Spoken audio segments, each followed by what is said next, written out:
Chers amis, chers auditeurs, bonjour. Nous vous retrouvons aujourd'hui pour un nouvel épisode de nos entretiens de la quarantaine et nous recevons aujourd'hui Pierre Le Vigan. Pierre Le Vigan, bonjour. Bonjour. Alors, je vous présente rapidement. Vous êtes urbaniste et juriste de formation, mais également philosophe et essayiste. Grand connaisseur de l'histoire des idées, vous êtes l'auteur d'une quinzaine d'ouvrages, parmi lesquels on peut citer Inventaire de la modernité avant liquidation, c'est en 2007, L'effacement du politique en 2014, Métamorphose de la ville en 2017, ou encore Achever le nihilisme en 2019. Et plus récemment, je crois d'ailleurs que c'est votre dernier ouvrage paru aux éditions Perspectives Libres, Le Grand Empêchement. Vous Oui, collaborez à diverses revues d'analyse, format papier, comme la Nouvelle Revue d'Histoire, Éléments, Perspectives Libres également, et aussi au format digital, comme notamment Philippe. Alors, première question vraiment très générale pour rentrer un peu dans le sujet. Qu'est-ce pour vous la crise du Covid-19 et qu'est-ce qu'on peut en dire à l'heure actuelle? oui, alors la crise du Covid-19 est une crise liée à un virus, à une grippe, comme il y en a eu beaucoup dans l'histoire. Alors, sans remonter à la grande peste de 1347 qui a tué à peu près un Européen sur deux, plus récemment, nous avons eu la grippe asiatique dans les années 56-58, et donc il y a une bonne soixantaine d'années. Environ 10 ans plus tard, vers 1968-69, nous avons eu ce qu'on a appelé la grippe de Hong Kong. Et en remontant un peu plus loin dans le temps, il y a 100 ans tout juste, hein, nous avons eu la grippe dite espagnole, faussement appelée espagnole. Voilà. Alors la grippe espagnole a été beaucoup plus grave que le Covid-19, même si bien entendu la crise sanitaire du Covid-19 n'est pas terminée. Par contre, la crise actuelle du 19e coronavirus, hein, d'où le nom Covid-19, le 19e du nom, la crise du Covid est assez comparable avec la grippe asiatique de 56 et la grippe de Hong Kong de 69. Alors, le nombre de morts, les statistiques sont toujours un peu discutables, hein, mais on estime à au moins 1 million de morts les victimes dans le monde, hein, les victimes de la grippe asiatique des années 50, et à peu près pareil, un peu plus d'1 million en tout cas pour la grippe de Hong Kong des années 60. Voilà. Donc, alors pour le Covid-19, on est a priori en ce moment, on est à peu près à 250 000 morts, 250 000 morts dans le monde, hein, sur une population de 7,7 milliards d'habitants, donc c'est pas négligeable, mais c'est quand même pas considérable. Et en France, dans un pays de 67-68 millions d'habitants, nous sommes à environ 25 000 morts. Voilà. Les choses n'étant pas terminées, autant il semble qu'on soit en fin d'épidémie dans les pays asiatiques, quoique une seconde vague ne soit pas toujours à exclure. En France, on a certainement passé le pic, mais on n'est pas encore en fin d'épidémie. Voilà, donc 25 000 morts en France jusqu'ici, sachant qu'en France, il y a tous les, tous les ans, hein, environ 600 000 personnes qui meurent. Hein, c'est la mortalité moyenne en France, c'est 600 000 personnes, donc un petit peu moins d'1% de la population française. Donc 25 000 s'ajoutant à 600 000, on est dans quelque chose qui n'est quand même pas massif, hein, quantitativement, en mettant de côté, bien entendu, l'aspect proprement humain. Voilà. Alors, simple rappel, hein, le cancer, c'est 150 000 morts par an, hein, donc c'est beaucoup plus. Voilà, voilà à peu près ce que. Alors, sur le plan sanitaire, alors d'une manière plus générale, la crise du Covid-19 a ceci de particulier, alors d'extrêmement différent avec, pour ce qui a des crises contemporaines, avec la grippe espagnole d'il y a 100 ans, avec la grippe asiatique, avec la grippe de Hong Kong, avec les autres crises sanitaires comme le SRAS, elle a ceci de particulier qu'elle a amené à un confinement. Donc quelque chose qui finalement une crise qui n'est pas plus grave que d'autres, qui est moins grave en tout cas incontestablement et heureusement que la grippe espagnole des années 1920, mais qui amène à une réponse très forte, très déstabilisante, puisque ce confinement, ça veut dire un quasi-arrêt de l'économie dans certains pays, dans certaines régions de la Chine, ce qui n'est pas rien, et une privation d'une liberté essentielle, hein, qui est la liberté de se déplacer, qui est quand même quelque chose de totalement inédit. Donc la réponse est tout à fait sidérante et nouvelle.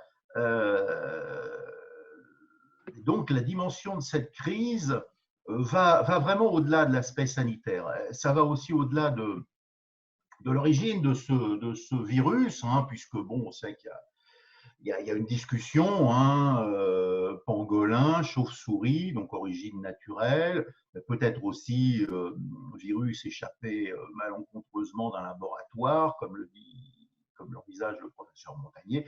Bon, là, le sujet de l'émission n'est absolument pas de trancher dans cela, mais bon, il est évident que les deux pistes possibles ont chacune des arguments, aucune n'est à écarter par principe. On en saura certainement plus dans quelques années. Toujours est-il que ce qui est sûr aussi, c'est que la mondialisation qui a fait beaucoup de pas en avant ne serait-ce que depuis la dernière grande crise, hein, c'est-à-dire la grippe de Hong Kong de 68-69, a favorisé, avec notamment le voyage en avion, etc., a favorisé la mondialisation du virus.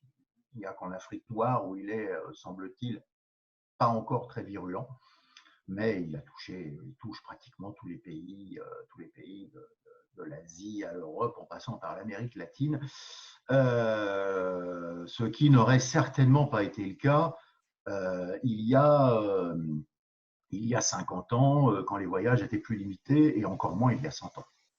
Voilà. On va revenir de toute façon sur l'aspect mondialisation un petit peu plus loin, je pense, dans notre entretien. Qu'est-ce que vous avez pensé de la réponse du gouvernement français d'une manière générale? Est-ce qu'il a été à la hauteur et est-ce que institutionnellement, il y a quelque chose qui cloche selon vous? Oui, alors il y a plusieurs, il y a plusieurs niveaux de réponse. Alors, d'une manière générale, la situation dramatique des hôpitaux, incapables d'accueillir en masse les malades, relève de responsabilités successives et qui s'empilent en quelque sorte. Hein. C'est à la fois la responsabilité, bien entendu, des équipes Macron. C'est aussi la responsabilité du gouvernement Hollande, dans lequel Macron, de toute façon, avait des responsabilités très importantes. Ça remonte à Sarkozy et même avant. Bon, en gros, ça fait à peu près 30 ans depuis même un peu plus, depuis le tournant de la rigueur 83, pour le coup ça fait 37 ans, que progressivement le nombre de lits dans les hôpitaux diminue et que d'une manière générale les moyens de l'hôpital public diminuent. C'est-à-dire qu'en gros, les gouvernements, sous l'influence de l'idéologie libérale, ont voulu gérer la santé comme on gère maintenant une industrie, hein, selon le modèle qu'on appelle Toyota, c'est-à-dire à flux tendu. Tout livide coûte, évidemment. Donc, l'idée, c'est de ne plus avoir de marge de manœuvre, d'avoir 100% des lits occupés, quoi, quasiment.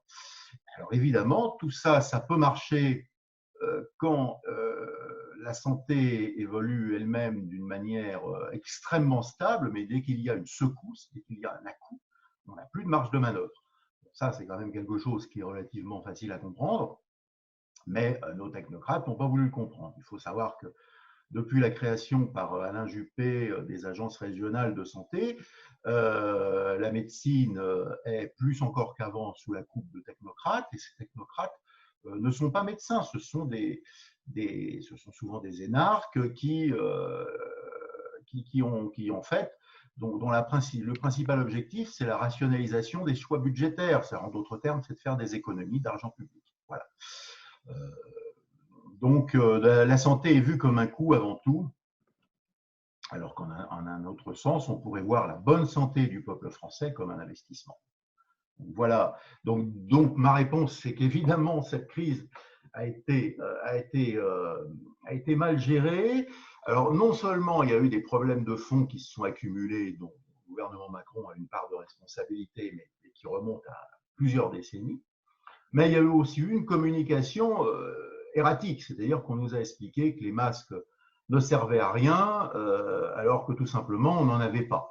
Donc, on a théorisé en quelque sorte notre impuissance. Enfin, nos gouvernants ont théorisé notre impuissance collective, qui est en fait leur défaillance personnelle en tant que politique. Donc,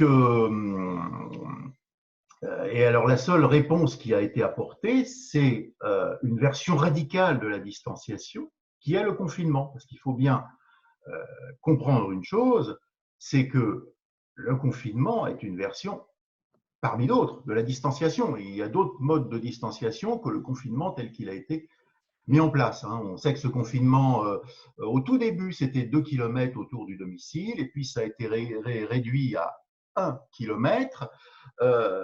Donc là, il y a eu une rigueur extrême du gouvernement, alors qu'il n'y avait pas de masque, il n'y avait pas de test, il n'y avait pas de respirateur. Et nos stocks de masques, nous en avons encore envoyé des tonnes fin février à la Chine, en gouvernant, jouant en quelque sorte les généreux, alors que 2 semaines après, on se rendait compte que nous étions nus face au virus sans masque. Donc évidemment, nos gouvernements ont très mal géré cette crise à court terme. Le président Macron a fait un discours, le premier discours de cette crise, je l'ai trouvé relativement bon. Par contre, ensuite, on a bien vu que la stratégie du gouvernement, c'était la stratégie de la peur, c'est-à-dire que la stratégie de l'intimidation et d'une sorte de terrorisme intellectuel. C'est-à-dire que dès le deuxième discours, qui était beaucoup moins réussi que le premier, dès le deuxième discours, qui était en plus excessivement long, Macron a répété 6 fois « nous sommes en guerre », alors que le virus n'est pas une guerre. Toutes les choses graves ne se ramènent pas à une guerre.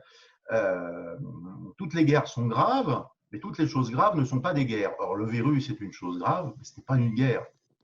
Donc, c'était surtout une façon sans doute de se déresponsabiliser. D'ailleurs, ça a été dit par certains, puisque en fait, c'est un peu une métaphore pour dire un virus nous a déclaré la guerre. Sous-entendu, on ne pouvait pas le prévoir, puisque on ne peut pas toujours prévoir que quelqu'un nous déclare la guerre. Donc, d'une certaine manière, on va essayer de se débrouiller, mais voilà, ce n'est pas de notre faute, quoi. C'est peut-être ça l'idée derrière. Oui, tout à fait. Et alors, c'est aussi une façon de se placer en chef de guerre, de se rehausser dans l'imaginaire collectif des Français. Du coup, on est passé du Macron ayant transformé la fête de la musique en néo-gay pride à l'Élysée à une sorte de nouveau Clémenceau. Mais à vrai dire, il est bien évident que Macron n'a pas l'envergure de Clémenceau. Comme il est écrit dans l'Ecclésiaste, malheur à toi au pays dont le prince est un enfant, dont le roi est un enfant. Donc voilà, une communication pleine d'enflure, dépourvue de sobriété, très inférieure au petit message de 4 minutes de la reine d'Angleterre, qui avait, il faut bien le reconnaître, beaucoup plus d'allure que les interminables communications de Macron, à l'exception, je le dis comme je le pense, de la première que j'ai trouvée honnêtement assez réussie. Et c'est souvent comme ça avec Macron, le début n'est pas mauvais, mais ça se gâte très vite. Voilà, quoi.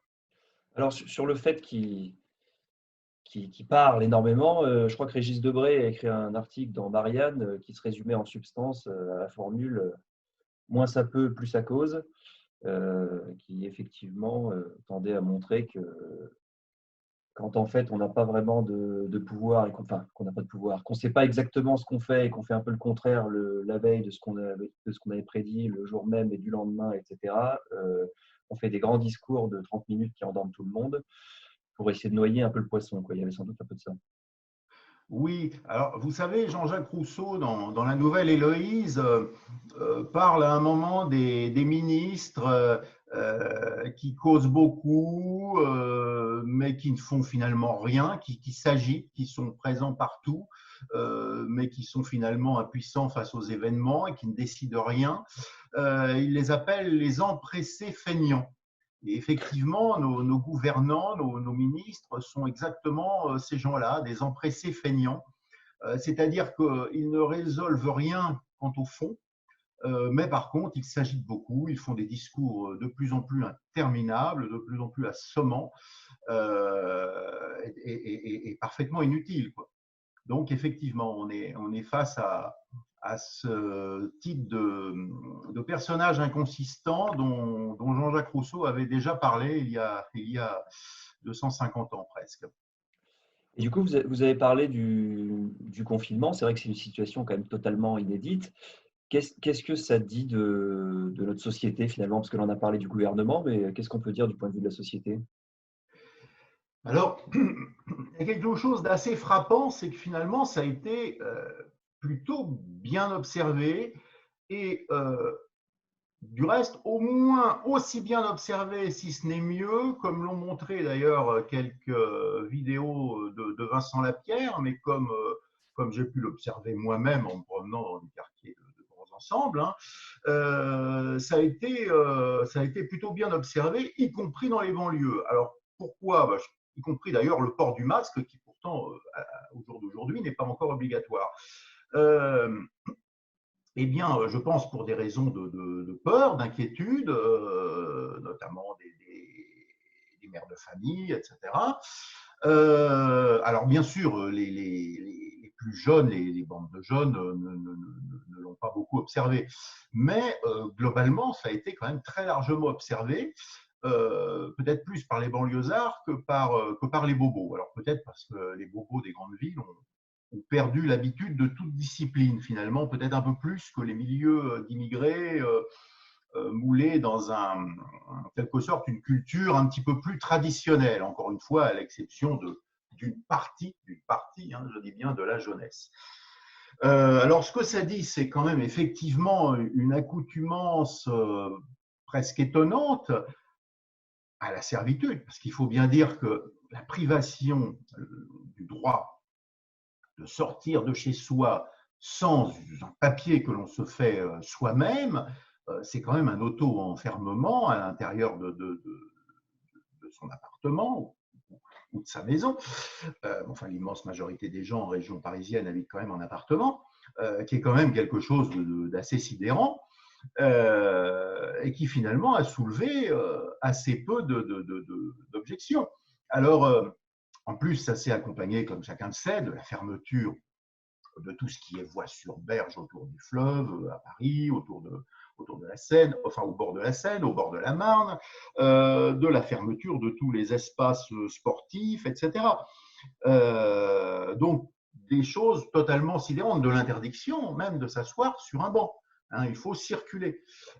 Donc, il faut circuler tout en restant près de chez soi. Et en fait, comment dire, l'image la plus frappante, la plus emblématique de ce confinement, c'est une image qui a fait rire certains, mais qui, à vrai dire, est profondément pathologique. C'est l'image des gens faisant des footings sur leur balcon, faisant en quelque sorte des marathons sur leur balcon. Vous savez, ça évoque les souris dans les appareils ronds qui font avancer la roue en faisant du surplace. Bon, que notre peuple ait accepté finalement relativement sans broncher cela, c'est quand même assez inquiétant. L'accoutumance à la perte d'une liberté aussi essentielle est quelque chose d'inquiétant. Surtout que nous avons en Europe des pays comme la Suède, comme l'Allemagne, qui n'ont pratiqué que la distanciation et non pas ce confinement pathologique, et qui, pour l'Allemagne, ont eu des résultats bien meilleurs que nous. Pourquoi? Tout simplement parce que l'Allemagne a 4 fois plus de lits de réanimation et un système de santé en bien meilleur état. Donc effectivement, la seule mesure que le gouvernement a pu mettre en place, c'est une mesure purement policière et répressive, et qui en plus a été appliquée plus fermement face aux populations qui ne pouvaient pas se rebeller que face effectivement, par exemple, aux groupes de jeunes de certaines banlieues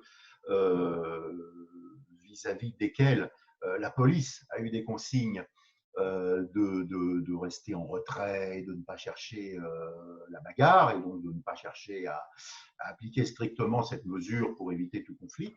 Donc effectivement, on a bien vu parfois quelques vidéos de grand-mères se faisant admonester et même verbalisées parce qu'elles n'étaient sorties que pour acheter une bouteille de Coca-Cola et que le policier leur expliquait que ce n'était pas une boisson faisant partie des courses de première nécessité. Parce que il faut quand même voir que la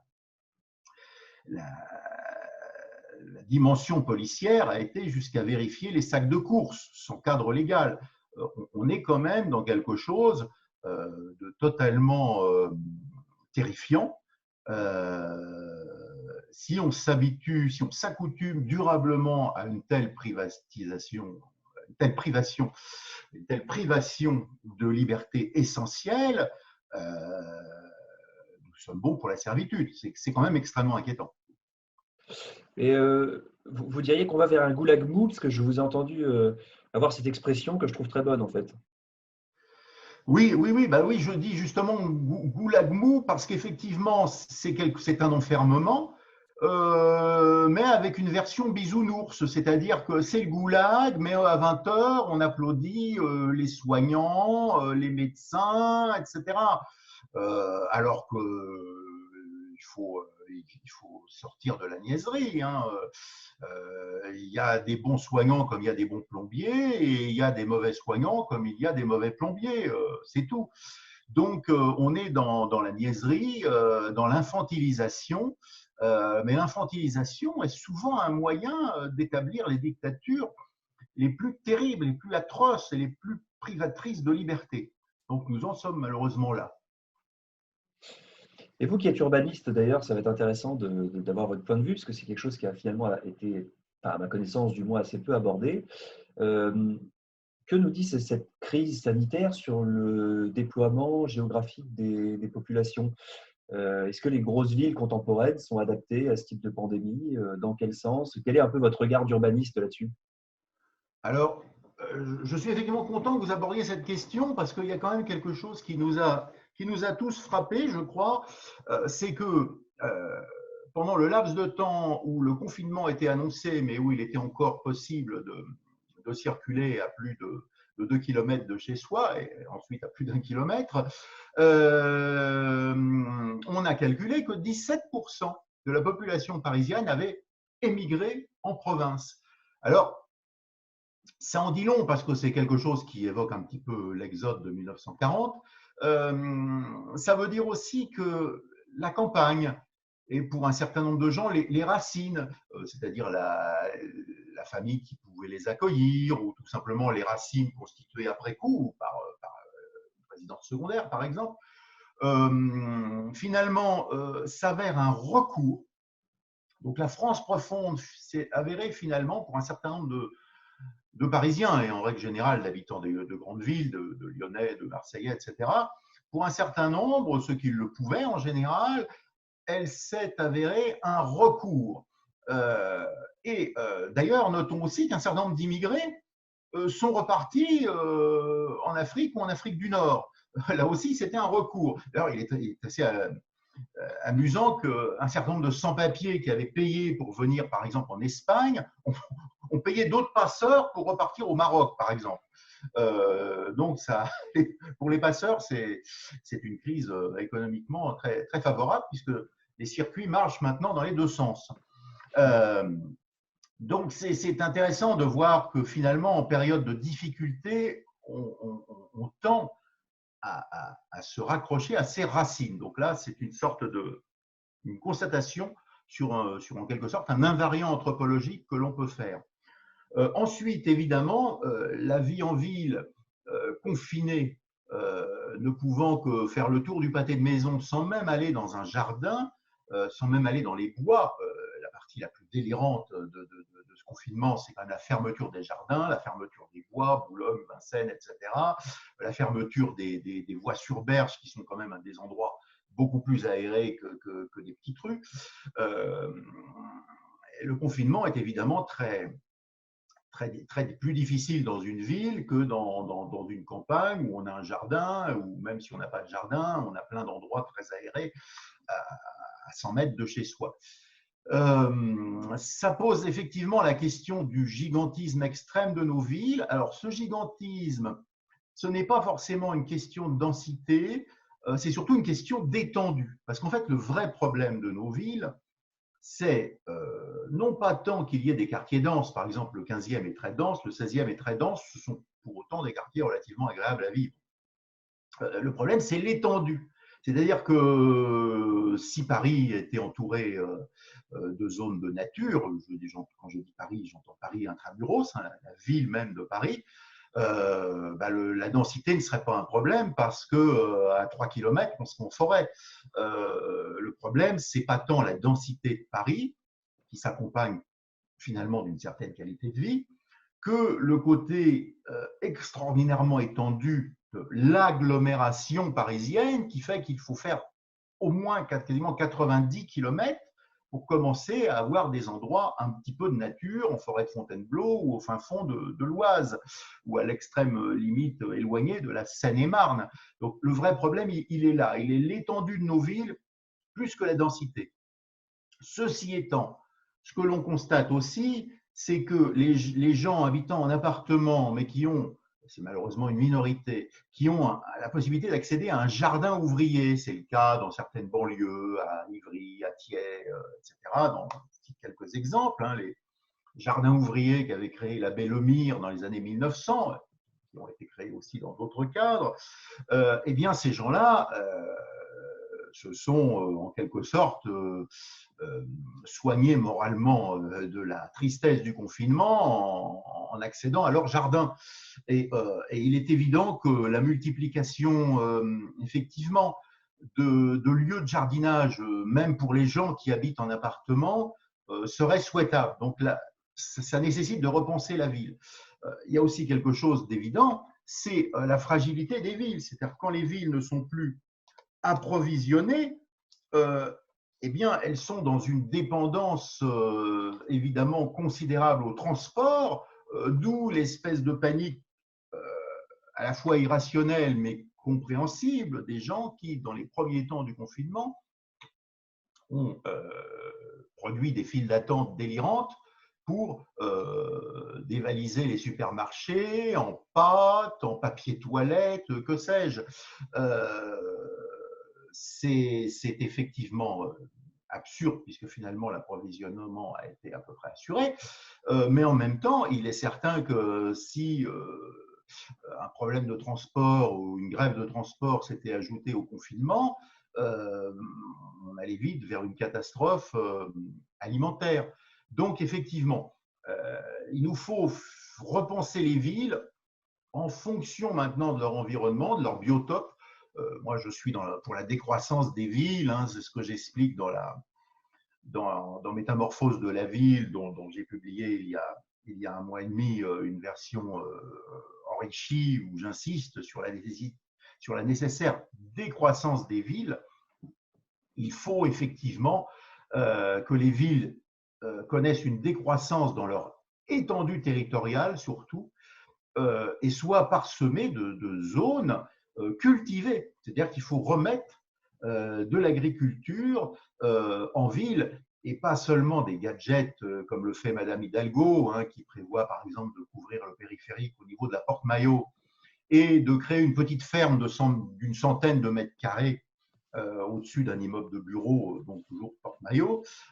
Ça, c'est du gadget. Non, mais il faut réellement avoir des parcs urbains qui pourraient avoir 50, 100 hectares, 150 hectares en zone urbaine dans lesquelles il y aurait des fermes, des vaches, des productions de tomates, etc.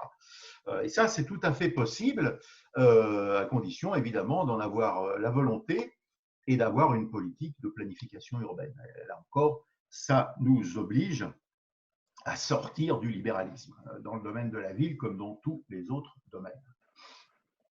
Justement, vous avez parlé de ces urbains qui sont partis se réfugier à la campagne. On a surtout d'ailleurs montré du doigt les Parisiens qui ont été un peu critiqués, qui allaient effectivement dans leur maison de vacances en Bretagne, Oui, etc. Et puis, ou dans leur famille, quoi, tout ouais, simplement. ou lors de leur famille.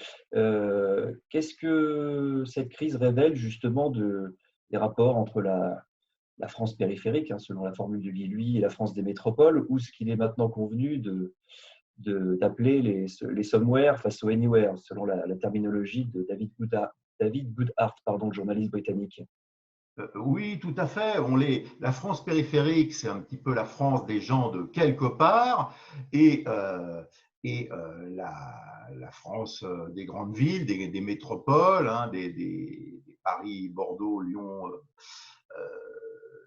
Marseille, c'est la France des gens de nulle part, des gens de partout et de nulle part. Alors effectivement, cette crise du corona, c'est un peu la revanche des gens de quelque part, de la France périphérique, parce que d'une part, l'obligation de rester 1 kilomètre de chez soi pour beaucoup de gens de la France périphérique n'a pas pu être respectée pour la bonne et simple raison que le seul moyen de faire ses courses, c'est bien souvent, vu la disparition des petits commerces, d'aller au supermarché du coin. Et le supermarché étant rarement à moins d'1 kilomètre, les gens sont obligés de prendre leur voiture. Et finalement, c'est un excellent prétexte pour continuer de circuler un petit peu plus que les Parisiens qui ne peuvent pas nier qu'ils ont des commerces à proximité. Voilà, donc en ce sens, il y a eu une certaine revanche de la France périphérique.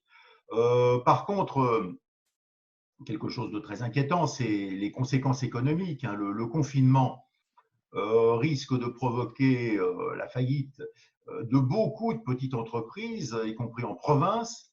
Il est fort possible que les gagnants de cette crise économico-sanitaire du Covid soient les très grands groupes, et ces très grands groupes sont surtout implantés dans les métropoles et sont même multinationaux. En fait, ce sont des groupes qui sont implantés dans toutes les grandes villes du monde et qui n'ont plus d'attache réellement nationale, les GAFA notamment. Et il est fort probable que ce vont être les gagnants de la crise économique consécutive à la réponse donnée par les gouvernements à la crise sanitaire du Covid. Et là, pour le coup, malheureusement, le tissu artisanal de la France périphérique, qui inclut d'ailleurs, qui n'est pas que la province, hein, qui est une partie de la province, sauf les très grandes villes de province, mais qui est aussi la grande banlieue. Hein, et donc, effectivement, il est probable que ce tissu économique artisanal et de PME et de PMI, de petites et moyennes industries, soit victime de la cartélisation consécutive à la crise. Un récent article du journal Le Monde expliquait comment Wall Street voyait les conséquences économiques de la crise. Et a priori, les analystes de Wall Street voient plutôt un renforcement du pouvoir des grands groupes et en gros un renforcement de la cartélisation de l'économie et du pouvoir des multinationales sur l'économie mondiale. Donc à terme, évidemment, le problème de la paupérisation de la France périphérique reste plus grave que jamais, reste un enjeu politique plus important que jamais. Et je crois que dans ce domaine, c'est aussi là-dessus d'ailleurs que se joueront les prochaines élections.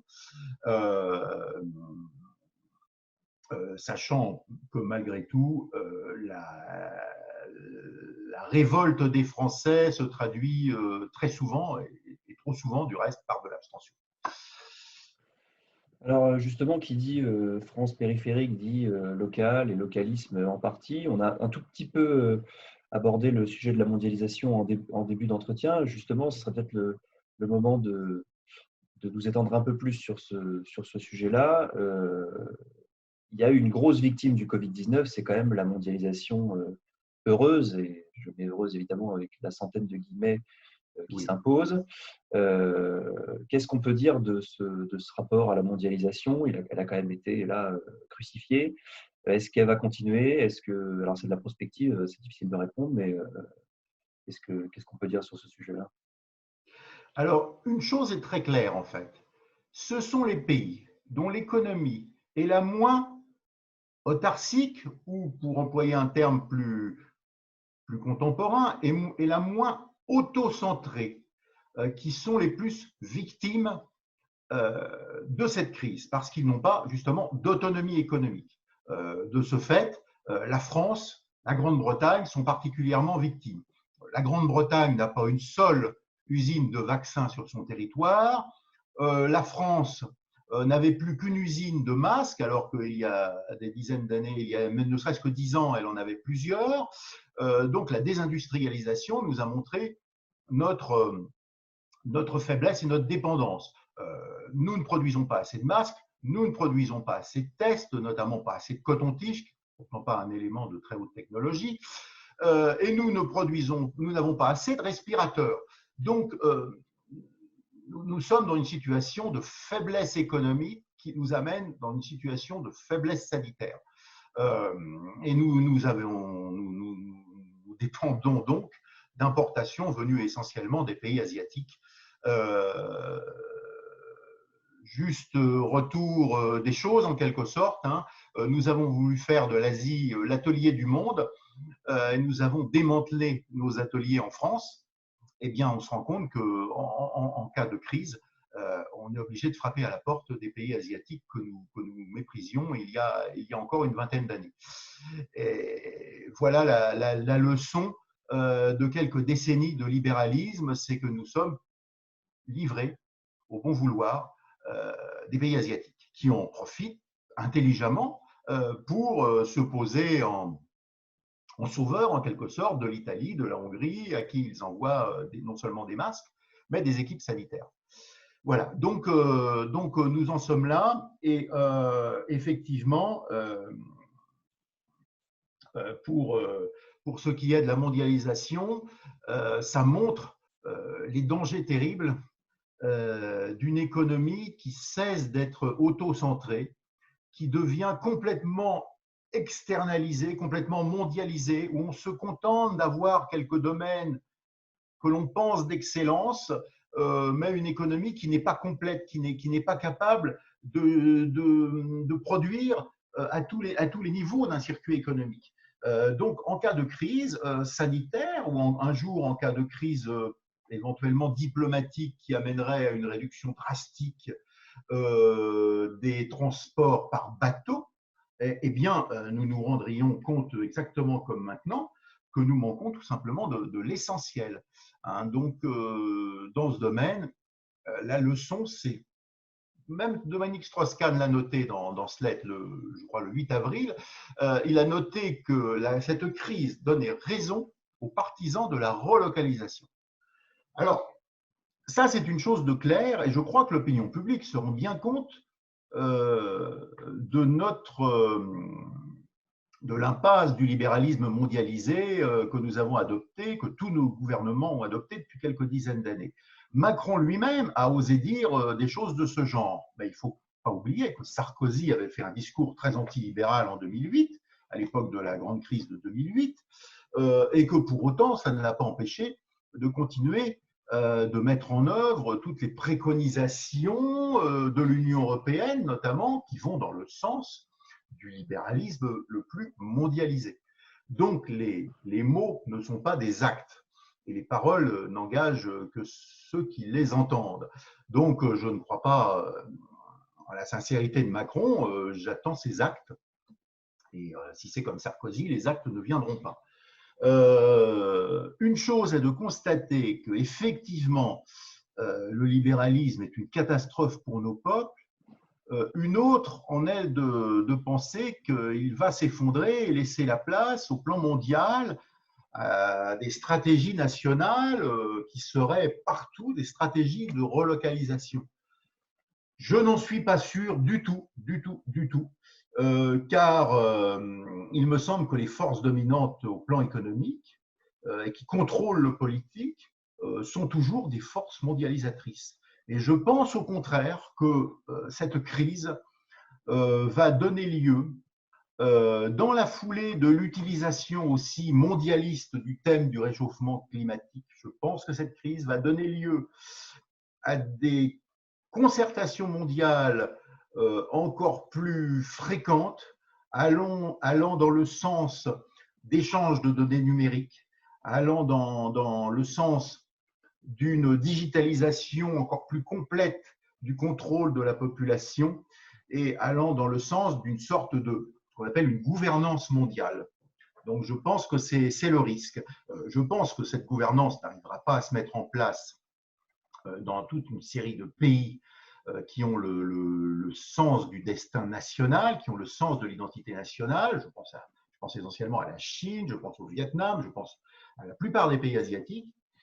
Mais je crains que par contre, dans des pays qui se sont dépossédés d'eux-mêmes, dépossédés de leur propre histoire, dépossédés de leur propre vouloir vivre, dépossédés de leur propre puissance de vivre, et malheureusement c'est le cas de tous les pays d'Europe, et un petit peu moins peut-être des pays d'Europe orientale, mais je pense, en tout cas pour les pays à l'origine de l'UE, c'est le cas, eh bien je pense que ces pays risquent effectivement une sorte de gouvernance pseudo-mondiale, qui sera en tout cas mondialiste, et qui sera liberticide, et qui poursuivra le travail de suppression de la démocratie pour la vider plus encore de son contenu et de gouvernance anonyme, technocratique et mondiale au nom de la lutte contre les nationalismes, au nom de la lutte contre le populisme. C'est le thème principal de Macron, c'est ce qui lui a permis de se faire élire et c'est ce qui a de bonnes chances de lui permettre encore de se faire réélire, même si personne ne se fait d'illusions sur lui, mais tout simplement parce que sa politique est présentée comme la seule à même d'éviter la paupérisation complète des classes moyennes, alors qu'elle fait le contraire. Mais il y a toujours le chantage à la stabilité de la monnaie. Si on quitte l'euro, que se passera-t-il si nous retournons vers une monnaie nationale qui sera très fortement dévaluée? Donc il y a une sorte de pari sur la peur des épargnants qui permet à Macron de se maintenir au pouvoir. Là, on s'est un petit peu éloigné du sujet du Covid, mais c'est certain que la communication du gouvernement actuellement est vraiment basée sur je suis là pour vous rassurer, je suis là pour vous protéger, et c'est quand même ce thème qui a permis à Macron d'être élu, notamment avec le vote des retraités en 2017. Là aussi, c'est ce discours qui va essayer de capter le vote des populations âgées pour leur dire, voyez, je privilégie la santé sur l'économie, et la santé en matière de Covid, c'est quand même surtout la santé des personnes âgées qui est menacée.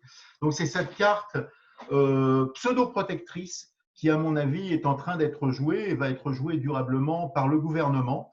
Et la contrepartie, ça sera une destruction de plus en plus forte de nos libertés. Mais il est évident qu'il y a toujours un arbitrage entre la liberté et la sécurité, et que plus on est âgé, plus on a tendance à privilégier la sécurité sur la liberté. Donc c'est en ce sens qu'il va falloir, je pense, expliquer que le gouvernement nous offre une fausse sécurité, puisque la vraie sécurité, en fait, en matière de lutte contre le Covid, c'est le renforcement des services publics, et c'est pas le confinement. Au niveau de la centralisation, parce que Elle a été en partie critiquée par certains, défendue par d'autres. Est-ce que c'est un problème selon vous? On a vu que le gouvernement a d'ailleurs récemment lâché du lest aux administrations locales. Alors on ne sait pas très bien si c'est pensé et théorisé ou si c'est plutôt une façon de se dédouaner en disant allez-y, faites ce que vous voulez, de toute façon, nous on ne sait plus trop ce qu'il faut faire. Voilà, quel est un peu Oui. votre point de vue sur la centralisation? Est-ce qu'elle a été mauvaise en termes de gestion de crise là au niveau du Covid-19 ou est-ce que ça n'a pas ça n'a pas eu d'incidence claire? Alors, je pense que la centralisation française a été une catastrophe. On a bien vu qu'elle a alourdi tous les processus de décision, puisque tout est remonté, non pas seulement au gouvernement, mais à l'Élysée. Donc, ça a été une catastrophe. L'Allemagne, qui est un pays fédéral, a beaucoup mieux réagi. Le gouvernement, se rendant compte effectivement des limites du centralisme, les limites, quand je dis limites, c'est un euphémisme, c'est le moins qu'on puisse dire, préfère ensuite redonner alors soit aux instances déconcentrées de l'État, c'est-à-dire aux préfets, soit aux instances élues, aux collectivités locales, un peu plus de marge de manœuvre. Alors c'est aussi une façon, bien entendu, de se défausser de ses responsabilités en disant, bah, écoutez, ça sera au cas par cas, ce sont les présidents de département ou ce sont plutôt les maires qui décideront, etc., les modalités du déconfinement, etc. Il est évident qu'il eût fallu tout de suite laisser beaucoup plus de marge de manœuvre aux institutions locales élues, qui malgré tout connaissent mieux le terrain que l'État, avoir des réponses beaucoup plus sur mesure, et non pas des réponses jacobines, alors qu'on sait très bien que le virus est surtout présent à l'Est, présent en Île-de-France, mais très peu présent dans les Bouches-du-Rhône, assez peu présent dans les Alpes-Maritimes, peu présent du côté de Perpignan, peu présent dans le sud-ouest, etc. Et très peu présent en Lozère, etc. Quasiment absent même. Voilà, donc effectivement, il eût fallu des réponses locales, mais c'est le paradoxe de notre État, c'est-à-dire qu'à la fois, depuis De Gaulle, nous avons abandonné toute ambition d'aménagement du territoire. Et nous avons laissé les grandes villes, et surtout Paris, s'hypertrophier, et ça continue avec les projets de transport du Grand Paris de manière absolument délirante. Et en même temps que nous abandonnions toute cette perspective de rééquilibrer la France, qui était une perspective développée notamment sous la 4e République, consistant à essayer de bloquer la croissance de Paris et de développer par contre les 20, les 25 villes les plus importantes des régions françaises. Et bien, toute cette politique a été abandonnée, mais par contre, nous gardons le centralisme pour le pire, vraiment pour le pire, pour le plus absurde. Donc, je pense que la centralisation administrative française est une mauvaise chose. Et dans ce domaine comme dans d'autres, je pense qu'une démocratie ne peut être efficace que si elle est locale. Je pense que le localisme est vraiment la réponse essentielle qu'il faut apporter à la mondialisation et au libéralisme autoritaire et policier que met en place le gouvernement Macron. Ça me paraît absolument est-ce que fondamental. c'est un problème donc, pour vous de centralisation en tant que concept même? C'est-à-dire que c'est parce que peut-être qu'un État organisé avec des gens qui gèrent vraiment vous voyez, comment je puis dire? Est-ce que c'est un problème de centralisation en tant que concept? C'est-à-dire que n'importe quel gouvernement aurait mal géré la crise d'un point de vue centralisé? Ou est-ce que on a surtout une équipe de bras cassés qui, de toute façon, ne peut pas gérer, que ce soit centralisé ou pas centralisé? Vous voyez ce que je veux dire? Parce que si on regarde l'Italie, il me semble que la santé relève de la compétence des régions. Il faudrait vérifier, mais il me semble que c'est le cas. Et le résultat n'est pas Et pas fantastique. fameux. Donc, Oui, oui. Alors, on peut bien sûr imaginer des pouvoirs régionaux tout aussi incompétents, mais je pense que, si vous voulez, je suis convaincu que le concept d'une réponse centralisée n'est pas bon, c'est-à-dire que le virus étant réparti inégalement, il faut des réponses locales. Et je pense que les autorités locales, communales, régionales, départementales, étaient plus à même d'établir un plan de distanciation sociale intelligent. Il en est de même pour les limitations de vitesse, par exemple, qu'une instance centralisée, qu'une mesure centralisée. Donc, je ne suis pas favorable, par principe, à la centralisation. Ça ne veut pas dire que je suis défavorable à l'intervention de l'État. Je pense que, si vous voulez, le rôle de l'État, c'est pas de faire à la place des locaux. Moi, je suis pour le principe de subsidiarité. Plus on peut faire les choses par des gens proches du terrain, mieux c'est. Par contre, le rôle de l'État, très important, c'est une péréquation des moyens. C'est-à-dire harmoniser, que, quoi, d'accord. voilà, c'est-à-dire qu'effectivement, une fois qu'on a dit les choses doivent être faites au plus proche du terrain, il y a des régions très pauvres et il y a des régions très riches.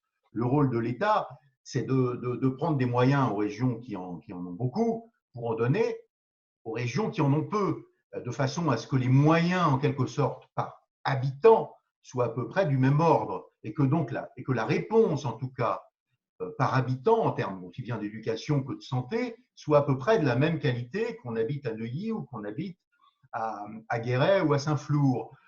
Mais ensuite, ce qui doit être fait par les gens proches du terrain, en responsabilité par rapport à la population aussi du terrain. D'où la nécessité de référendums locaux, etc. Ça, je pense que c'est absolument nécessaire.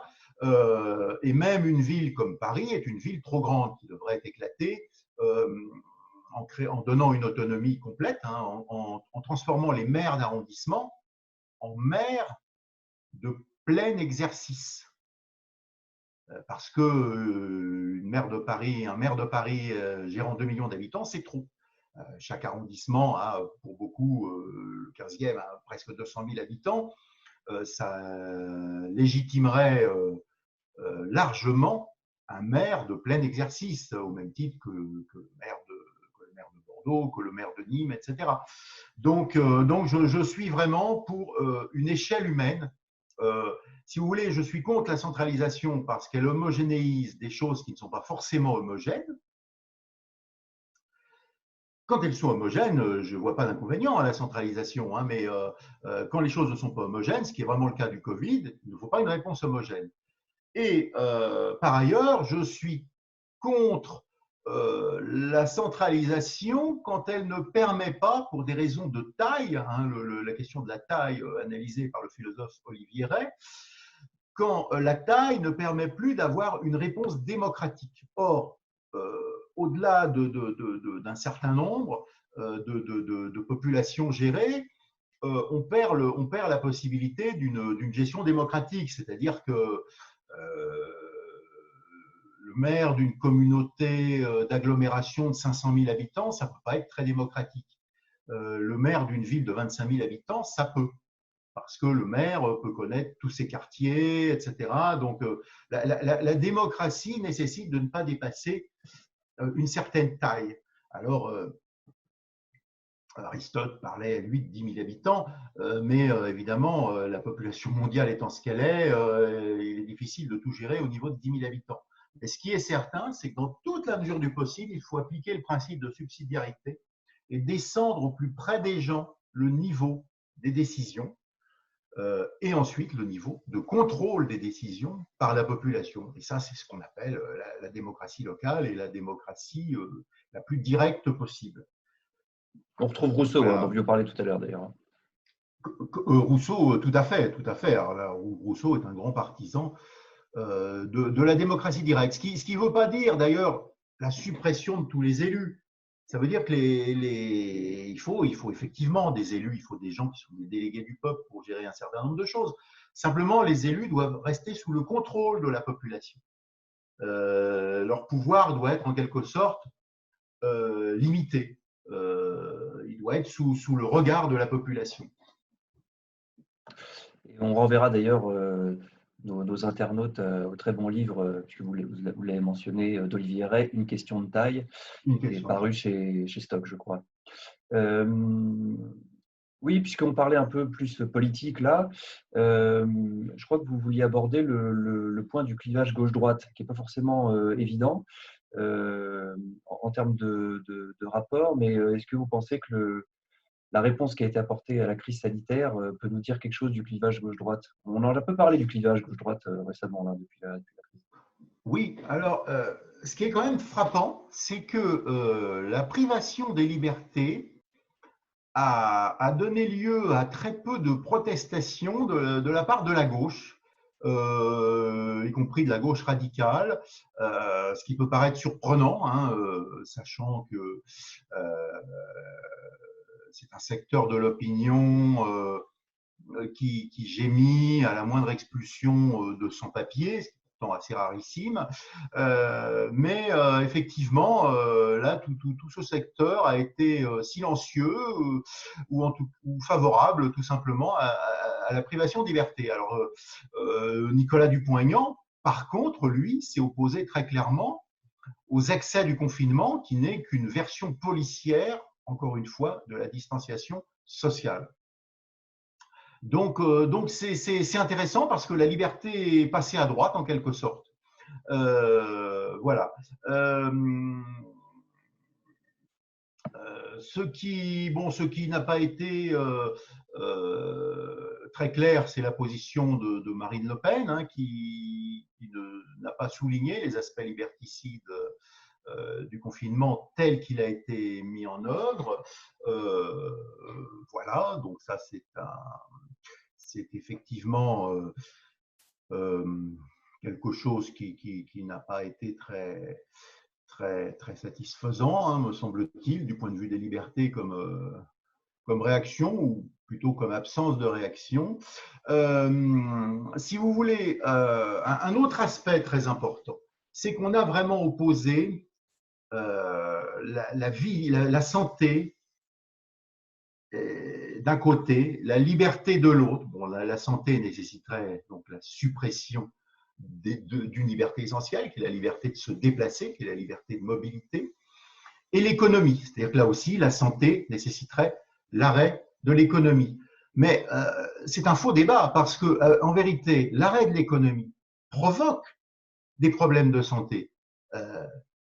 Vous imaginez bien que des entreprises qui font faillite, ça provoque des dépressions, ça provoque des divorces, ça provoque des problèmes de santé.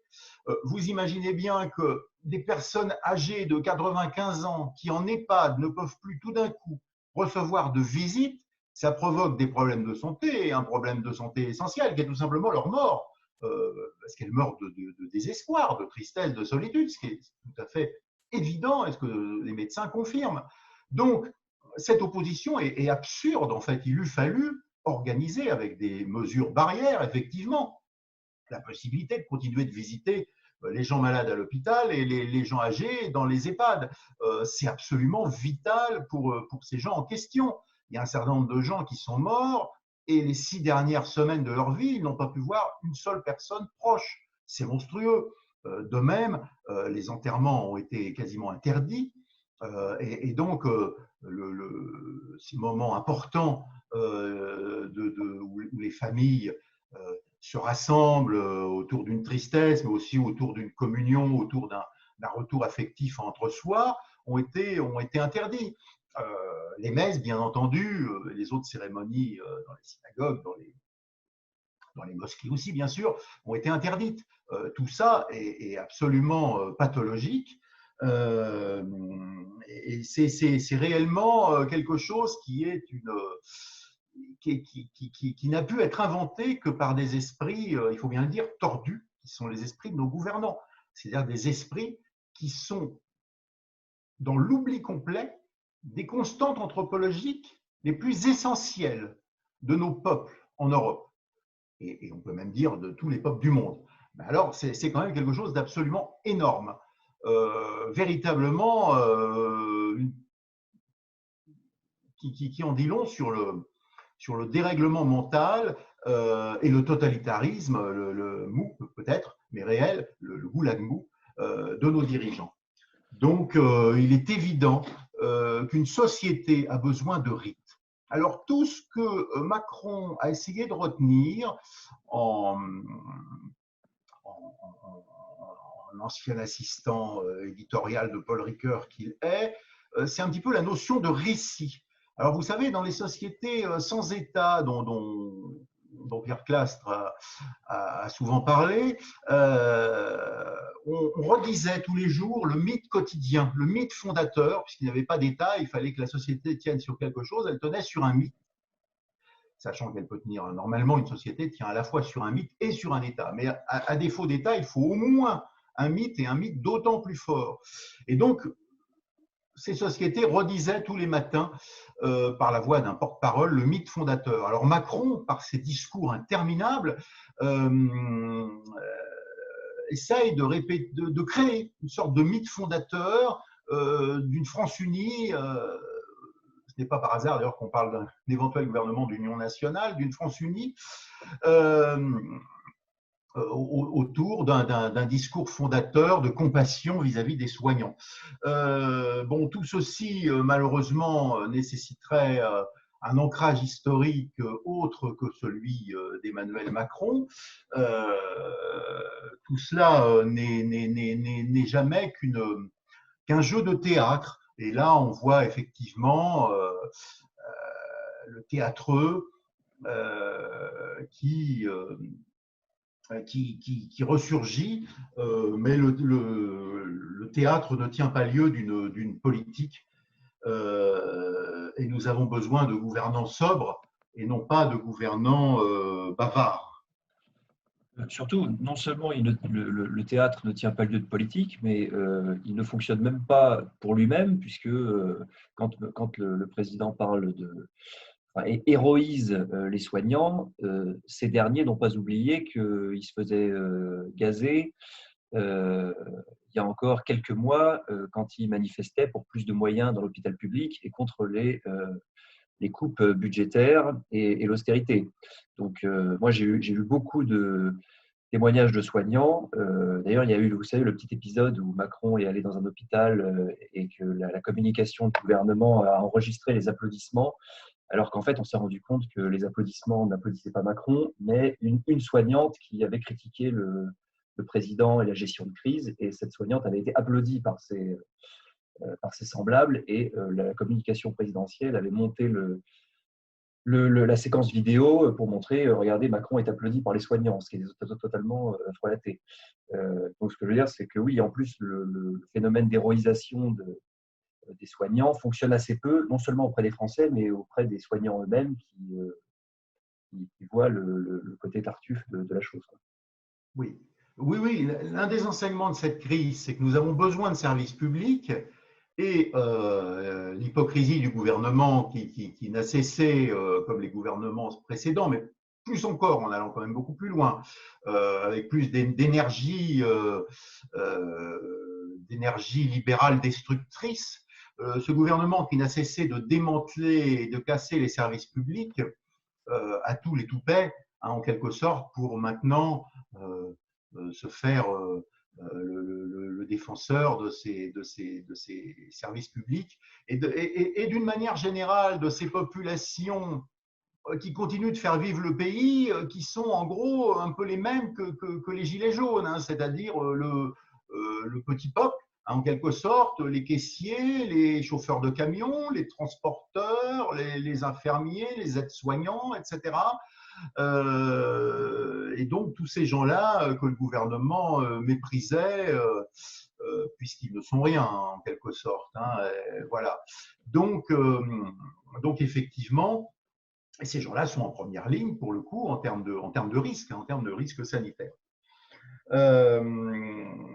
Je voudrais revenir aussi sur les errements du gouvernement, qui dans un premier temps a, semble-t-il, misé sur l'immunité collective, et qui s'est rendu compte que l'immunité collective, même avec un taux de létalité de 0,5%, hein, qui est le taux de létalité pour le Covid, amènerait quand même, si 100% de la population était contaminée, à 300 000 morts, ce qui ferait passer le nombre de morts annuels de 600 000 à 900 000, ce qui est quand même considérable.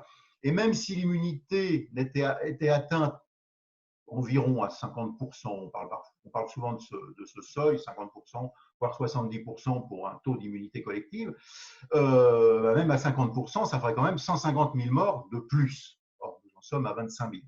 Donc, effectivement, de ce fait, la réponse du gouvernement, finalement, ce n'est plus vraiment l'immunité collective qui avait été la voie choisie par la Grande-Bretagne, mais c'est le vaccin.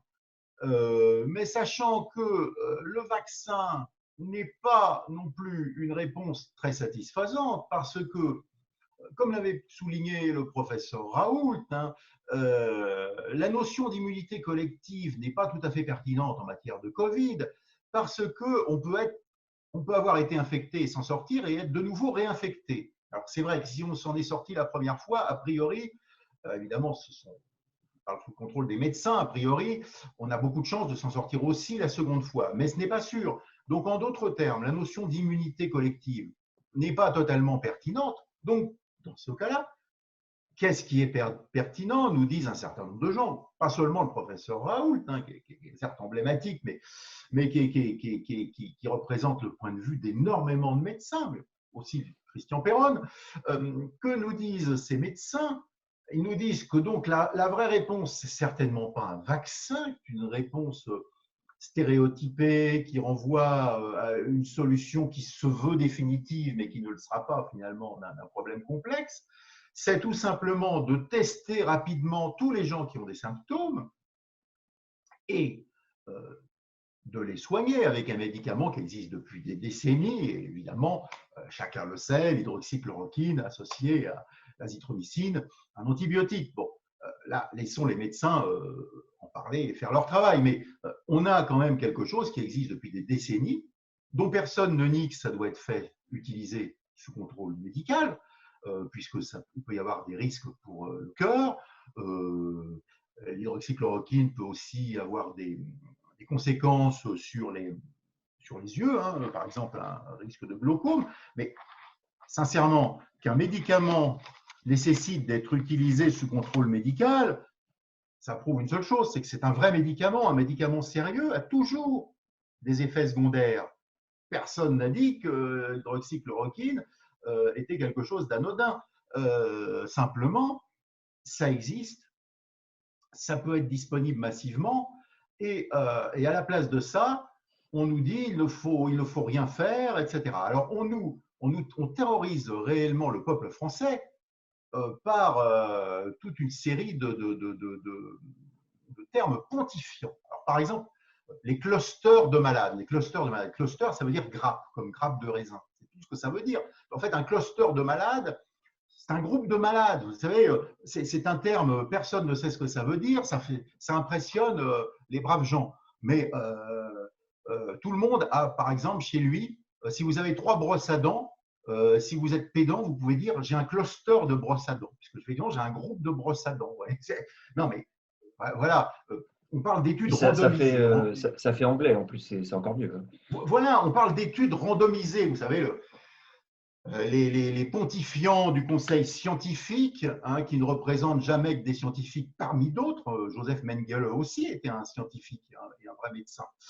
Les pontifiants du conseil scientifique nous parlent d'études randomisées. Randomisé, ça veut dire aléatoire, tout simplement, ça veut dire aléatoire. C'est pas extraordinaire.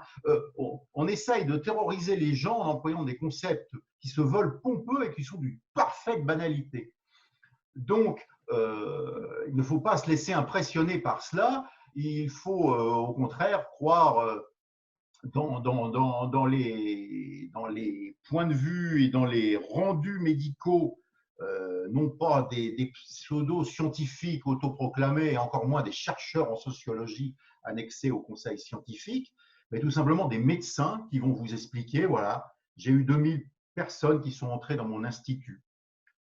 Tous sont sortis guéris, sauf une seule personne qui est malheureusement décédée, qui avait plus de 80 ans et qui avait sans doute d'autres pathologies. Voilà. Alors là, on est dans le concret, on est dans les choses fiables, on est dans le rapport normal du médecin au malade qui essaye de soigner, qui essaye de guérir, qui ne croit pas en des solutions miracles, mais qui est dans le pragmatisme.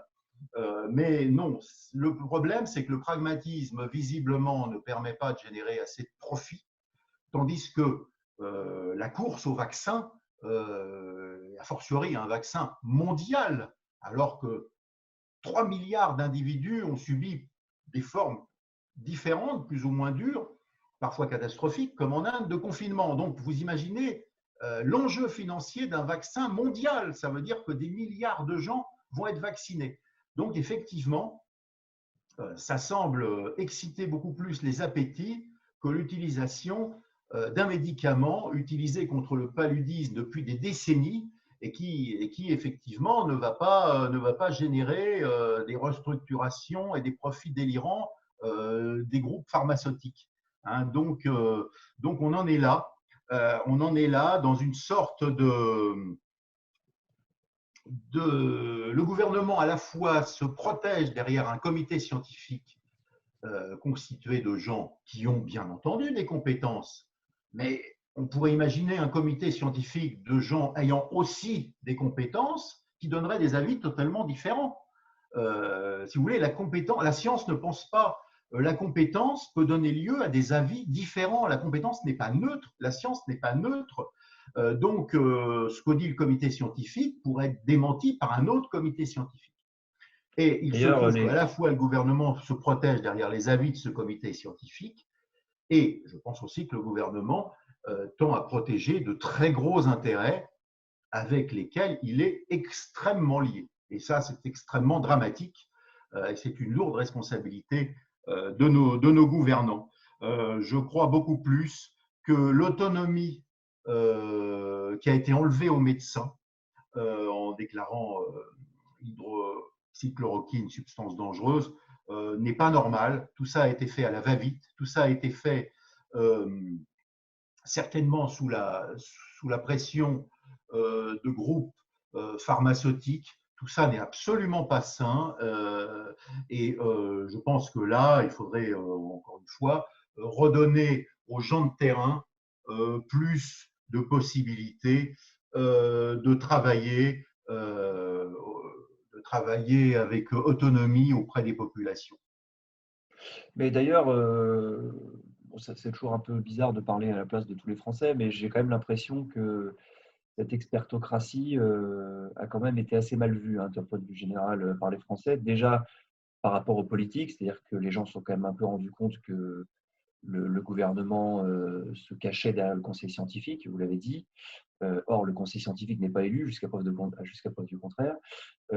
Et deuxièmement, encore plus prégnant, le rapport entre l'expertocratie et non seulement la médecine clinique, mais surtout le professeur Raoult, qui a quand même été soutenu d'une manière assez impressionnante. Alors, on a parlé de druide, il y avait un côté gaulois réfractaire, médecin proche des gens. Le soutien à Didier Raoult est assez impressionnant.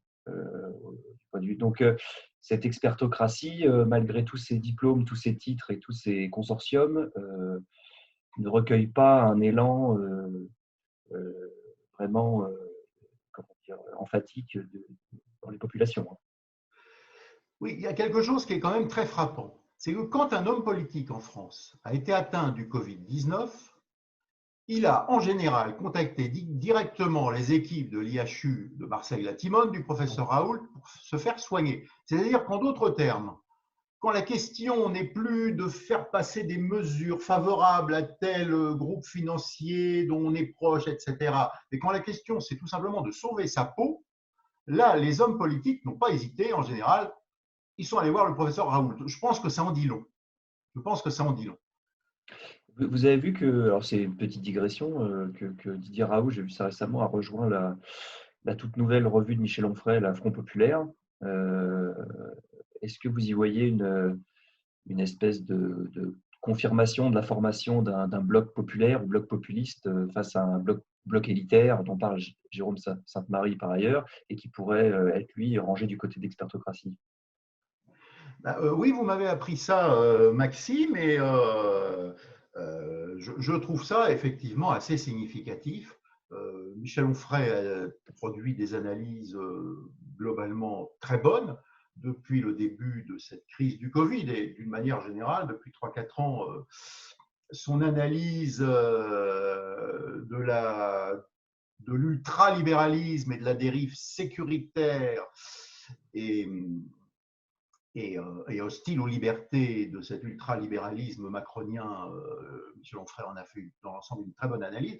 Je trouve qu'effectivement, c'est sans doute, c'est pas un hasard si on retrouve le professeur Raoult parmi les proches de ce projet de revue et d'axe, on pourrait appeler une sorte d'axe métapolitique, hein, puisque Michel Onfray ne va pas se présenter aux élections présidentielles, d'axe métapolitique Front populaire me paraît tout à fait sympathique. D'un front qui serait populaire, on comprend bien qu'il veut dire par là d'un front national qui serait à la fois plus intelligent et beaucoup plus populaire qu'il ne l'est. Donc ça me paraît effectivement symptomatique et symbolique. Le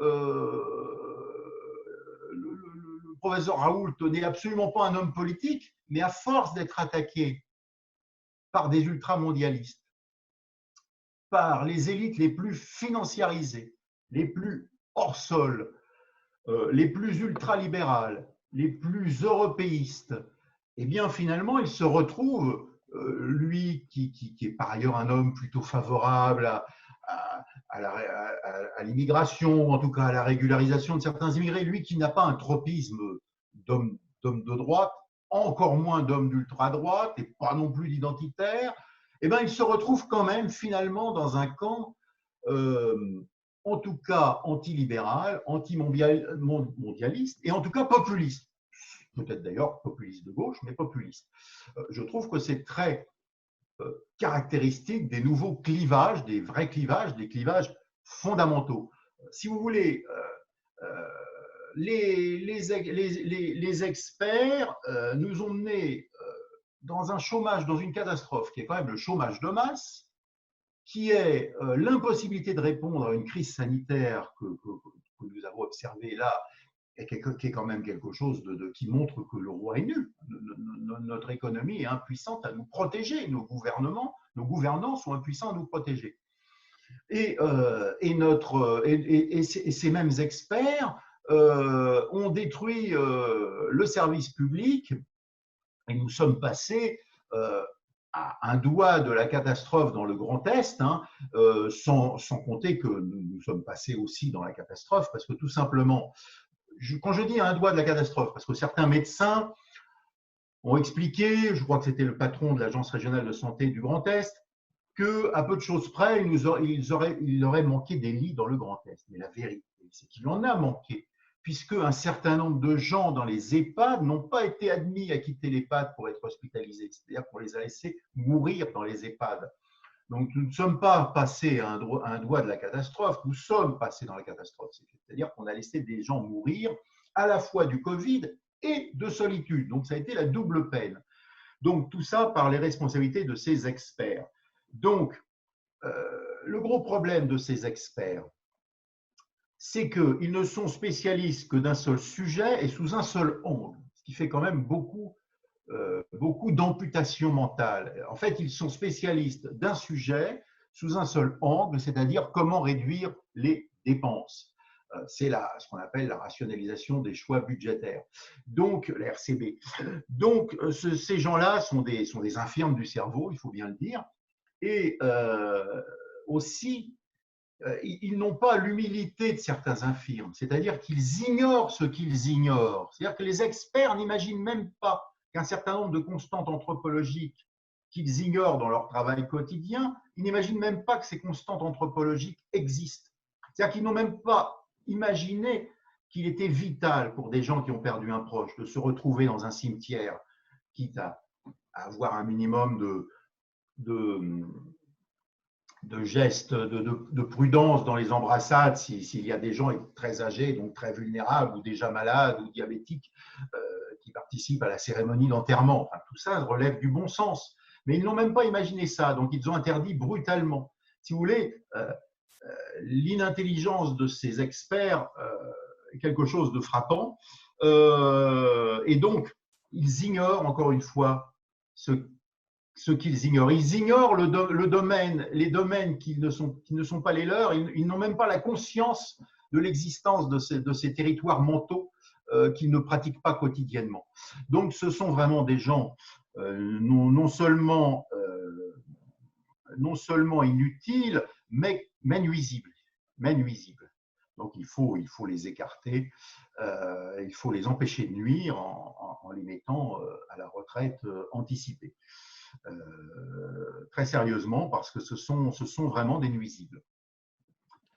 Alors, vous avez parlé des enterrements qui n'ont pas eu lieu d'ailleurs, des morts dans les EHPAD et des morts silencieuses la plupart du temps, et surtout de personnes Ouais. seules. Il y a eu là quand même une vraie rupture anthropologique, parce que ne pas enterrer, ou du moins ne pas ritualiser la mort, c'est quand même quelque chose de problématique anthropologiquement. Ça remonte quand même à Néandertal. Qu'est-ce que ça nous dit de l'homme postmoderne? Parce que vous avez, en tant que philosophe, beaucoup travaillé sur la postmodernité, cette espèce d'acceptation, on le voit, le confinement est quand même accepté. Comment on peut comprendre que des gens acceptent comme ça de laisser partir leurs proches parce qu'on leur a dit qu'il fallait qu'ils restent chez eux de toute façon? Il y a une espèce de, comme si la mort a été refoulée complètement dans la postmodernité. Est-ce que vous avez une analyse là-dessus? Alors, si vous voulez, l'inculture anthropologique des élites, de ce que Michel Geffroy appelle la superclasse mondiale, de Macron aussi, est flagrante. Si vous voulez, quand vous avez un président qui vous dit un papa aussi peut être une maman, un homme aussi peut être une maman, hein, effectivement, il n'est pas en mesure de se rendre compte qu'il est inhumain de priver une famille d'enterrer ses morts, si vous voulez. Donc, effectivement, ça, c'est le monde postmoderne dans lequel on oublie que la liberté est un bien essentiel. D'une manière générale, tout le discours macronien sur la santé me laisse perplexe. Il est précisé que la santé est une valeur plus grande que l'économie. Mais attendez, ni la santé ni l'économie ne sont une valeur. L'économie n'est pas une valeur, c'est une pratique. C'est une pratique nécessaire. Il n'y a pas de société sans économie. De même qu'il n'y a pas de société durable sans fonction derrière. Il n'y a pas de société durable sans fonction souveraine. Et cette fonction souveraine, pour être prise au sérieux, doit avoir quelque chose en rapport avec le sacré. Mais l'économie n'est pas une valeur, c'est une pratique, de même que la santé n'est pas une valeur, c'est un bien. C'est beaucoup mieux d'être en bonne santé que d'être malade, c'est certain. Mais ce n'est pas une valeur. Une valeur, c'est par exemple le courage, l'héroïsme. L'esprit, en économie, une valeur, c'est l'esprit d'initiative, le goût du risque, ça c'est une valeur. Mais la pratique, le fait de participer à l'économie n'est pas une valeur en soi, c'est un état de fait social, c'est une donnée sociale. Donc, pour ce qui est, on nous a dit que la santé était la valeur suprême, ça c'est tout le discours de Macron. Il faut tout faire pour la santé, ça coûtera ce que ça coûtera. Alors, sous-entendu, alors ça coûtera ce que ça coûtera, nous a dit Macron. Alors, on peut l'entendre au plan financier, tant pis pour le déficit. Il est évident que le déficit, la dette française qui est déjà de 104% va exploser. Le déficit du budget de l'État qui est de 4% va exploser lui aussi. Déjà, suite à la crise de 2008, le déficit du budget de l'État était passé de 3% à 8% en 2010. Il va là aussi exploser. Et il est évident que les dépenses de santé nécessaires doivent être faites quel que soit ce déficit. Mais quand Macron nous dit ça coûtera ce que ça coûtera, il y a aussi quelque chose qui est beaucoup plus inquiétant que de laisser filer le déficit. C'est aussi le rapport aux libertés. Ça nous coûtera nos libertés. Or, la vie vaut-elle plus que la liberté? Non, parce que ça laisse penser que la vie est la valeur suprême, c'est-à-dire qu'il faut sauver toutes les vies, quelles que soient les conditions de ce sauvetage, c'est-à-dire même si c'est au prix de la servitude. Mais attendez, dans toute l'histoire des civilisations dignes de ce nom, le déshonneur a toujours été considérée comme plus grave que la perte de la vie dans toutes les civilisations dignes de ce nom. La vie n'a jamais été considérée comme la valeur suprême. C'est la vie digne, c'est la vie bonne qui a été considérée comme la valeur suprême. Ce n'est pas la vie en soi. Jamais, jamais, sauf dans les sociétés décadentes. Donc là, c'est très caractéristique de ce que vous indiquiez. Dans une société postmoderne, on va considérer que la vie est la valeur suprême. Mais la vérité, c'est que la dignité est la valeur suprême, pas la vie. Est-ce qu'il faudrait actualiser la vie est en quelque sorte… Vous savez, vous connaissez la formule de Voltaire qui disait « J'ai décidé d'être heureux parce que c'est bon pour la santé. Bon pour ma santé. » Mais ça, c'est le contraire de la morale classique qui considère que le bonheur, la sagesse, l'égalité d'âme sont la valeur suprême, et ensuite que effectivement, pour atteindre à cette égalité d'âme, eh bien, il est souhaitable d'avoir une bonne santé et qu'il est donc souhaitable effectivement d'avoir un minimum de pratiques sportives, de manger raisonnablement, de s'alimenter raisonnablement, de ne pas s'enivrer excessivement, parce qu'effectivement, une bonne santé va contribuer à l'égalité d'âme. Mais la santé n'a jamais été mise dans une société saine, dans une société antique, au niveau d'une valeur suprême. C'est simplement un moyen, un moyen qui est souhaitable quand on peut l'avoir, quand ça dépend de nous, un moyen pour accéder à une vie digne. Une société qui considère que la santé est au-dessus de tout, que la vie est aussi au-dessus de tout, mais à ce moment-là, il n'y aurait jamais eu de résistance pendant la guerre si on avait considéré que la vie était au-dessus de tout, parce qu'effectivement, la résistance, c'était prendre des risques. Donc, et puis, il ne faut pas sortir dans la rue non plus. Comment ? Ça ne sert plus à rien de sortir dans la rue acheter du pain, parce que vous pouvez être renversé par une voiture aussi. Absolument, absolument. Donc, si vous voulez, l'obsession de la sécurité, c'est une obsession de petits vieux. Hein, c'est l'obsession d'une société de petits vieux. Ce n'est pas une obsession, l'obsession d'une société saine. Hein, et du reste, beaucoup de personnes âgées ont protesté contre les propositions du comité scientifique qui disait qu'il fallait confiner les personnes âgées au moins jusqu'au 31 décembre 2020, voire beaucoup plus loin. Les personnes âgées ont été les premières à protester, très souvent, en disant qu'elles préféraient prendre le risque de mourir plutôt que de rester 9 mois sans voir leurs amis, leurs familles, leurs enfants, leurs petits-enfants. Et la plupart du temps, elles ont considéré que, eh bien, de toute façon, dans une société, elles n'étaient pas forcément l'extrême priorité, puisqu'elles avaient eu la chance d'atteindre 80 ans, 85 ans, et que la priorité, c'était peut-être plutôt leurs enfants et leurs petits-enfants. Et souvent, les personnes âgées ont été les premières à dire cela et à protester contre l'avis totalement fou du comité scientifique proposant de confiner presque jusqu'à leur mort, il faut bien le dire, hein, les personnes âgées. C'est véritablement de la folie. Alors, je pense d'ailleurs que l'une des leçons de cette crise du Covid, c'est qu'il faut absolument garder à proximité les gens âgés, c'est-à-dire limiter le placement en EHPAD et tout simplement multiplier, alors c'est une question d'urbanisme, les immeubles dont par exemple les rez-de-chaussée sont réservés à des personnes âgées, éventuellement invalides, etc., de façon à ce que les gens âgés ne soient pas isolés dans des mouroirs. Je pense que là, il y a aussi toute une leçon de solidarité entre les générations à retrouver et à remettre en place. On est dans la biopolitique de Foucault, où j'ai vu que André Comte-Sponville lui parle de panmédicalisme, mais ça revient un peu au même.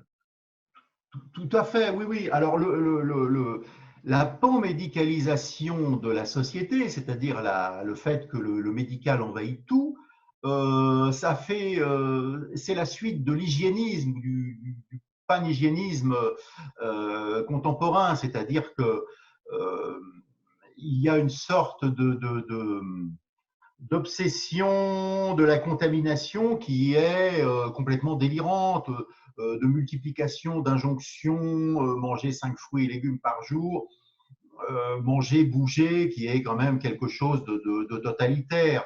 On est dans quelque chose de malsain qui consiste en quelque sorte à une intrusion dans les pratiques alimentaires complètement délirantes. Il est évident que dans une société saine, il faut un peu de jeu. Il faut laisser les gens avec un minimum de liberté. Qu'il y ait des conseils, c'est une chose, mais qu'il y ait des privations complètes de liberté et une sorte de morale, de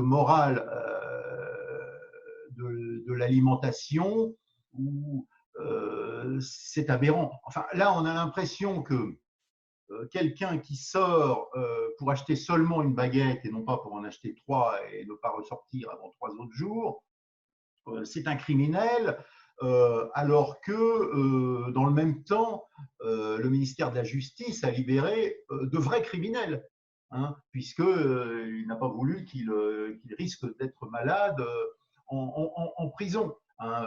Donc on a attaché plus d'importance à la vie de criminels en quelque sorte qu'à la vie de personnes âgées dans les EHPAD. Donc il est évident que là, il y a une sorte d'inversion des priorités, parce que la libération de ces criminels met en danger toute la population française, toute la population qui vit en France, toute la population honnête qui n'est pas en prison. Alors, peut-être une dernière question en guise de conclusion de cet entretien. On a beaucoup parlé depuis 2 décennies au moins du droit à mourir dans la dignité, notamment autour des débats sur l'euthanasie. Avec le confinement qui est privatif de liberté, comme chacun a pu remarquer, est-ce qu'on n'oublie pas l'impératif moins ambigu et plus essentiel de vivre dans la dignité? Voilà, est-ce que selon vous, il ne faudrait pas opérer ce basculement? Plutôt que de parler de mourir dans la dignité, ce qui est très bien en soi, est-ce qu'il ne faudrait pas aussi penser à vivre dans la dignité? Oui, alors justement, cette notion de mourir dans la dignité est très ambiguë, puisque qui définit cette dignité? Est-ce qu'être paralysé, c'est indigne? C'est une souffrance, c'est pas forcément indigne, bien entendu.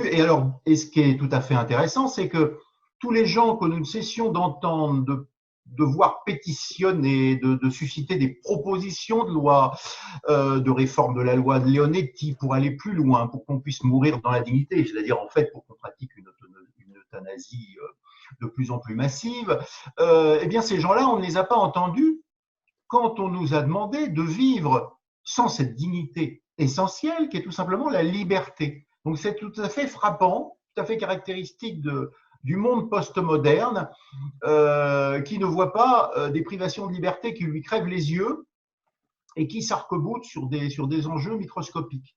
Donc effectivement, nous sommes gérés avec ce confinement comme un parc humain, pour reprendre l'expression de Peter Sloterdijk, et face à cela, il faut réaffirmer qu'aucune vie à sauver, aucune santé à préserver ne peut amener une privation des libertés du niveau de celle que nous avons connue.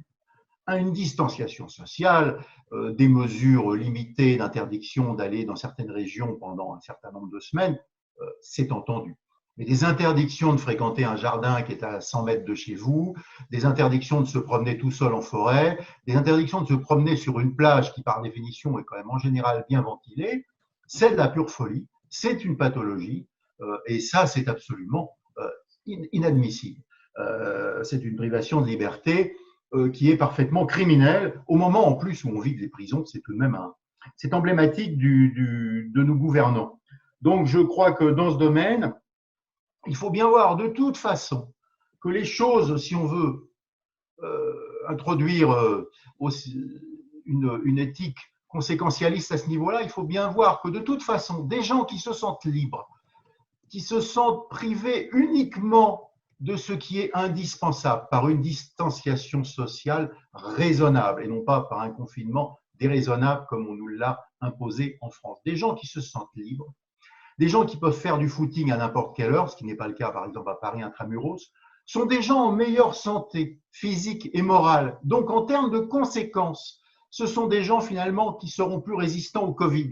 Donc de toute façon, il ne faut rien lâcher sur la dignité, sur la morale de la vie bonne, et la vie bonne, c'est une vie libre. Il ne faut rien lâcher dans ce domaine parce qu'au final, ce qui est bon pour la dignité, ce qui est bon pour la liberté, c'est bon aussi pour la santé. Encore une fois, qui est toujours à penser globalement, le physique et le moral vont ensemble.